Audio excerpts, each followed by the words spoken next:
โอ้ยังปลิวไหมลมแรงมากเลยเดี๋ยวจะลองเดินลงไปดูข้างล่างกัน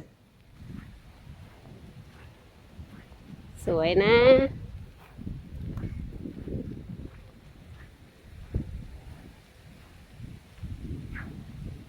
โอ้ลมดีอ่ะเผลอฝนจะตกกันเนี่ยดูท้องฟ้ามืดมาแล้ว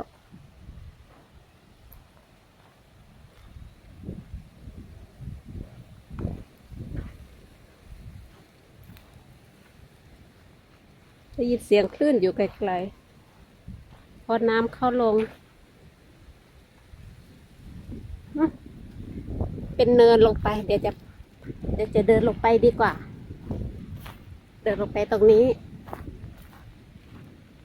ว้าวสวยนะ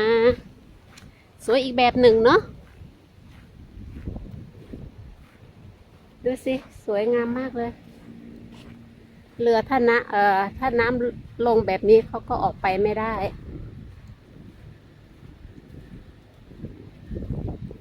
น้ำลงเยอะเลยอ่ะว้าวสวย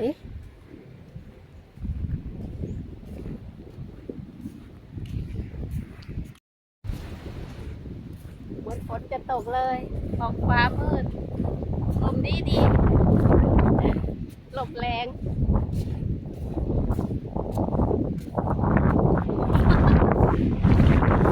โอ้ยังปลิวไหมลมแรงมากเลยโอ้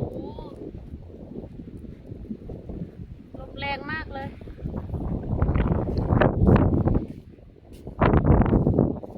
เดินอยู่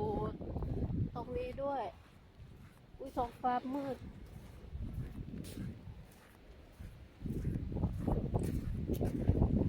สวยงามอุ้ยมองไปสวยเห็นอะไรเห็นแบบเป็นเกาะเป็นหลายเกาะรีบถ่ายเดี๋ยวท้องฟ้ามืดน่ากลัวเวลาอยู่คนเดียวแบบโล่งๆแบบนี้นี่จะรู้สึกกลัวนะ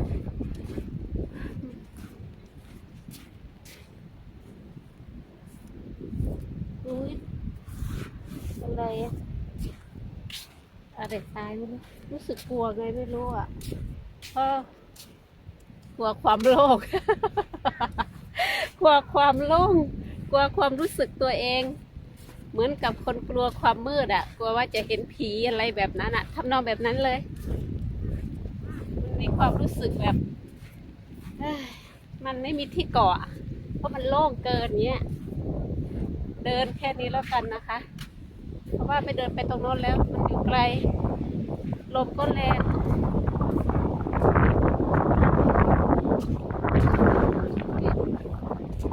อยู่กลางทะเลด้วย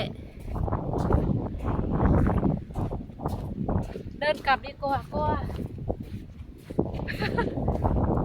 ขี้ขลาดกลัวตัวปลิว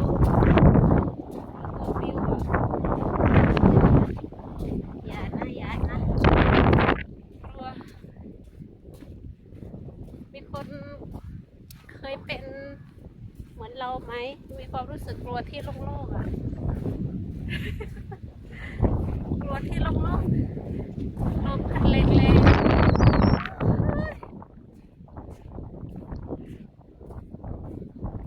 กลัว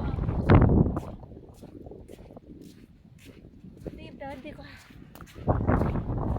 สวยแต่กลัวไปไม่ดูแล้วปูกลัวปลิว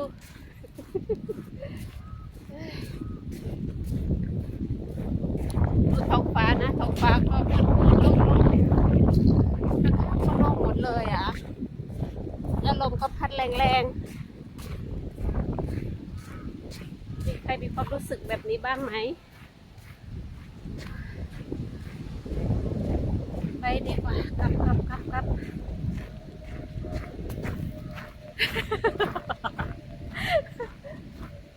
ตอนแรกว่าจะเดินไปดูเป็นไม่เอาแล้วกลัว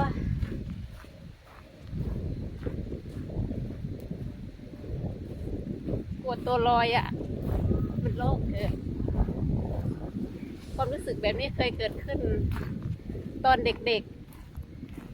กๆนะจำได้ว่าฝนตกแล้วฟ้าร้องแล้วก็จะกลัวที่โล่งๆก็จะรีบไปแอบอยู่ตามตอไม้พุ่มไม้แม่เขาตามหาแล้วความรู้สึกนั้นก็ยังติดอยู่ไง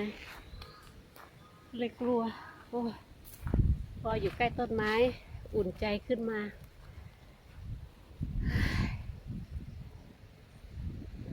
เพิ่งชั่วหน่อยคลิปนี้แค่นี้ก่อนนะคะช่วยกดติดตามกดไลค์กดแชร์เป็นกำลังใจให้ด้วยนะคะสวัสดีจ้า